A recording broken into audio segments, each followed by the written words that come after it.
नमस्कार मैत्रिणींनो, स्वागत आहे तुमचं आपल्या रोहिणीज लाईफस्टाईल या चॅनलच्या आजच्या नवीन ब्लॉगमध्ये. तर आम्ही आलेलो आहोत चक्रेश्वर मंदिरमध्ये. तर हे चाकणमध्ये आहे आणि शिवाजी महाराजांच्या काळातील पुरातन मंदिर आहे हे. असं म्हणतात शिवाजी महाराजांनी इथे छोटं मंदिर होतं, पण त्यांनी इथं थोडंसं काम करून घेतलं आणि या मंदिराचं बांधकाम त्यांच्या हाती झालेलं आहे. इथं चाकणमध्ये संग्रामदुर्ग हा सुद्धा मोठा किल्ला आहे. तेही शिवाजी महाराजांचेच सैन्यातील सुभेदार होते आणि इथे संत तुकाराम महाराज सुद्धा इथे दर्शनाला यायचं असंही आख्यायिका आहे. हे शंभू महादेवांचं जागृत देवस्थान आहे आणि आळंदीवरून तसेच देहूवरूनही अनेक साधू संत इथे दर्शनासाठी यायचं. इथं बोललेली इच्छा पूर्ण होते असं आख्यायिका होती. पुरातन काळापासून आहे आणि सध्याही आहे. तर देहूवरूनही संत तुकाराम महाराज नेहमीच इथं ध्यानधारणा करण्यासाठी येत असत असं बोललं जातं. तर पहा, हे आहे अगदी पुरातन मंदिर आहे, जुनं, त्यामुळे थोडंसं जुनं वाटत असेल. तर हा आहे गाभारा आणि हे वरचं आहे चक्रेश्वर प्रसन्न असं लिहिलेलं. तर मी आतला तुम्हाला थोडासा व्ह्यू दाखवते. तर आता आम्ही सगळेजण आलो होतो, बड्डे निमित्त सगळे जमलो होतो, त्यामुळे म्हटलं चला. मलाही वेळ भेटला नव्हता. मागे एकदा मी तुम्हाला म्हटलं होतं महाशिवरात्रीच्या ब्लॉगमध्ये की मी तुम्हाला चक्रेश्वर मंदिर दाखवेल. तर हे आहे आपले चक्रेश्वर महाराज, त्यांना नमस्कार. आणि हे पहा, जो गाभारा आहे अगदी जुना आहे, जुनं बांधकाम आहे आणि शिवाय दगडामध्ये आहे पूर्ण. पहा,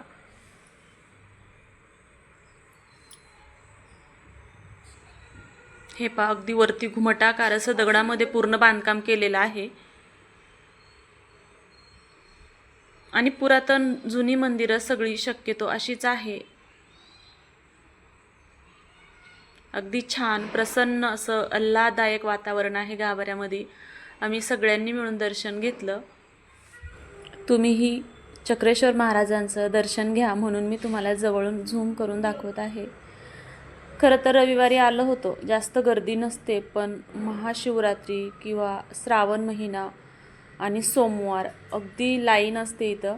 रविवारचंही असते, पण आम्ही दुपारी आलो होतो 4-4:30च्या टायमिंगला, त्यामुळे. कारण हे मंदिरच 4ला उघडतं, दुपारी 12 ते 4पर्यंत बंद असतं. 4ला मंदिर उघडतं आणि आम्ही 4 वाजता आलो होतो म्हणून फारशी गर्दी नव्हती. नंतर हळूहळू गर्दी वाढत जाते आणि सध्या उन्हाळा असल्यामुळे लोक थोडंसं उन्हाचं बाहेर निघायला कमीच करतात. आता सगळ्यात शेवटी मी दर्शन घेतलं आणि मग आलो बाहेर.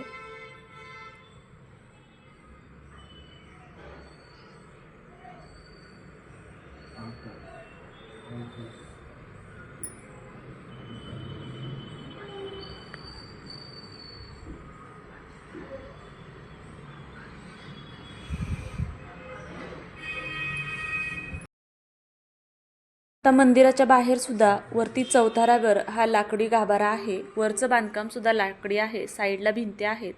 आता इथून मी थोडंसं बाहेरचं शूट घेण्याचा प्रयत्न केला, पण जमलं नाही कारण रॉड असल्यामुळे. तर खाली जी आहे पहा, ही आहे विहीर. तीही जुन्याच काळातली आहे, जुनं बांधकाम आहे. इथं उन्हाळ्यामध्ये पाणी आता थोडंसं कमी पडलेलं आहे, पावसाळ्यामध्ये अगदी काठोकाठ भरलेली असते, पण तरीसुद्धा या विहिरीमध्ये मासे आहेत, कासव आहेत, त्यामुळे इथं पाणी सोडलं जातं. आता आम्ही मागच्या दरवाजाने बाहेर पडलो सगळेजण. आता म्हटलं दर्शन घेतलं होतं, फारसा परिसर मी तुम्हाला बाजूचा दाखवलेला नाही. तर बाजूलाही छोटे मोठे भरपूर मंदिर आहे. हे मेन मंदिर चक्रेश्वरचं, इथं शिव पार्वती विवाह सोहळा होतो. खूप धूमधडाक्यात महाशिवरात्रीला हा विवाह सोहळा असतो आणि खूप मोठं मंदिर आहे आणि साईडला सुद्धा परिसर खूप सारा मोठा आहे. आणि विशेष म्हणजे चाकण गावाच्या थोडंसं बाहेर आहे आणि बाजूचं वातावरणही अगदी रम्य प्रसन्न असं आहे. 4-4:30ची वेळ होती आणि ऊनही थोडंसं कमी झालेलं होतं. प्रसन्न छान वातावरणात लोकही बाहेर पडायला लागली होती. आणि विशेष म्हणजे या मंदिराच्या दोन्ही बाजूला मंदिराचं स्वतःचं असं छोटंसं गार्डन आहे आणि मंदिराच्या बॅक साईडला एक प्रायव्हेट गार्डनसुद्धा आहे, तेही छोटंसंच आहे. तर आम्ही दर्शन घेतलं आणि थोडंसं मुलांना मासे कासव वगैरे पाहायचं होतं. हा आमचा लाडू, ह्याला त्याचे पप्पा जे कासव मासे होते ते आतमध्ये ते दाखवत होते आणि आम्हीही थोडंसं पाहिलं. त्यानंतर मग म्हटलं मुलांना आलोच आहोत बाहेर तर थोडंसं गार्डनला पण न्यावं, म्हणून मग म्हटलं गार्डनला घेऊन जावं. पण तुम्हालाही इथे तुम्हाला जसं की म्हटलं इथं पाणी सोडलं जातं. तर हे या पद्धतीने आता उन्हाळा आहे त्यामुळे इथं थोडंसं पाणी सोडत आहेत. आणि हे जे दादा आहेत ते हातामध्ये मळलेलं पीठ आहे गव्हाचं, हे माशांसाठी किंवा जे कासव आहे त्यांच्यासाठी खाद्य टाकतात या विहिरीमध्ये. तर अशा पद्धतीने आतल्या कारंज्याने इथं पाणी सोडलं जातं. हे फक्त उन्हाळ्यामध्ये, पावसाळ्यामध्ये तर भरपूर सारं पाणी असतं अगदी वरतीपर्यंत. तर पहा असा सुंदर रम्य खूप मोठा परिसर आहे.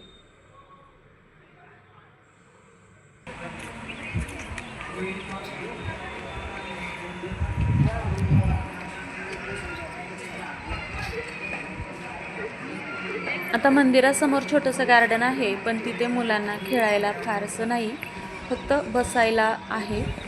तर मंदिराच्या मागच्या बाजूला थोडंसं छोटंसं मुलांसाठीच आहे गार्डन, खेळणे वगैरे आहेत, पाळणे झोके आहेत. त्यामुळे म्हटलं चला मुलांना थोडं फिरवून आणू. तर हे आहे त्या उद्यानाचं नाव, प्रायव्हेट आहे.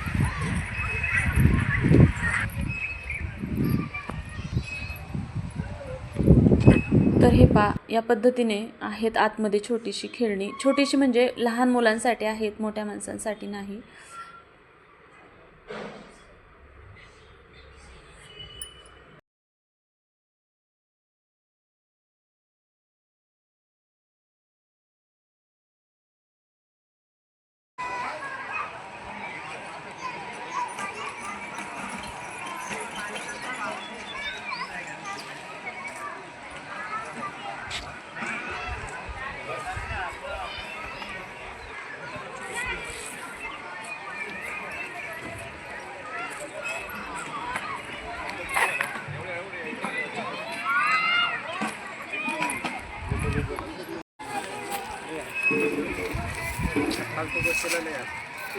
आतमध्ये आल्यानंतर मुलांनी लगेच खेळायला सुरुवात केली. आमचा लाडू आणि आदू दोघे बसलेले आहेत.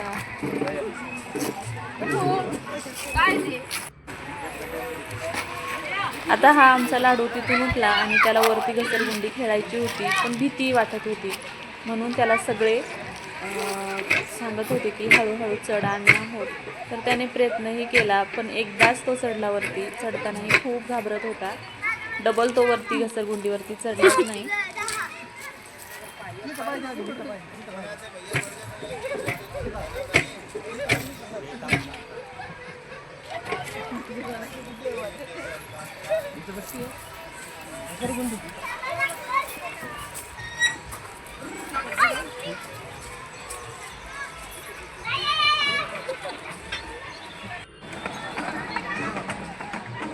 आणि हा आमचा आदू, तो मात्र फुल एन्जॉय केलं त्याने. आणि हे मी फर्स्ट टाइम गार्डनमध्ये पाहिलं, याआधी मी कुठेही पाहिलं नव्हतं. आणि हे सुद्धा इथे तर मला स्वतःला खूप भीती वाटत होती, कारण मी असं फिरवत होतं आणि आतमधलं आमचा आणि लाडूला होते, पण तो घाबरत होता. तो कुठलाही खेळण्याला नकोच म्हटला. शेवटी वैतागून त्याने एका जागी बसून घेतलं. म्हटला खेळा तुम्ही, मी माझं बसून घेतो. त्याला प्रत्येक खेळण्याला भीती वाटत होती. सगळ्यांना वाटत होतं की हा लहान आहे, हा खूप खेळेल, पण यांनी मात्र जागेवरच बसून घेतलं. नकोच म्हणायचं, मला खेळायचंच नाही. तर पहा बाहेरच्या बाजूने, आता इकडं आम्ही मंदिराच्या पुढच्या बाजूला आलो होतो.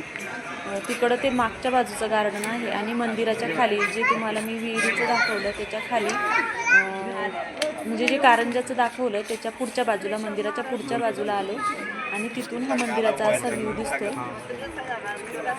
असं म्हणतात की कळसाचं दर्शन घेतलं की दर्शन पूर्ण होतं, म्हणून तुम्हाला कळसाचं दर्शनही दिलं.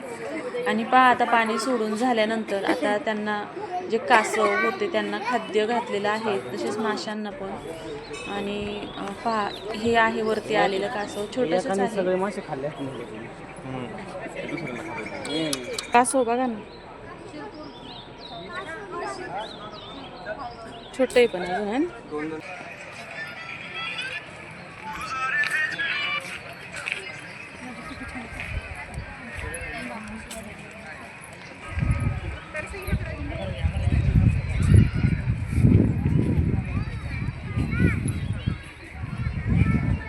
वाव किती भारी वाटतंय. चप्पल काढून बघ.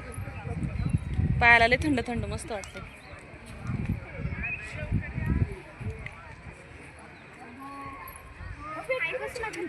चप्पल काढून बघ कार्तिक, किती भारी वाटतंय चालायला. इथे आल्यानंतर हे छोटं बाळ दिसतं आहे. त्याच्या पप्पांनी आणि मम्मीनी बॅट बॉल आणलेला होता. आमचा लाडू त्याच्यासोबत खेळायला लागला. त्यानंतर थोडीशी चाफ्याची फुलंही भेटली. आमचा आदू मग फुल कानामध्ये अडकून बसला आणि सगळ्यांनाही दिले. तर असा होता आजचा छोटासा ब्लॉग. कसा वाटला, आवडला असेल तर लाईक करा, कमेंट करून सांगा. आणि हो, चक्रेश्वर मंदिरचा परिसर आणि मंदिर तुम्हाला कसं वाटलं तेही सांगा. चला, व्हिडिओ आवडला असेल तर व्हिडिओला लाईक, शेअर आणि चॅनलवरती नवीन असाल तर चॅनलला सबस्क्राईब नक्की करा. भेटूया उद्याच्या व्हिडिओमध्ये. तोपर्यंत सर्वांना श्री स्वामी समर्थ.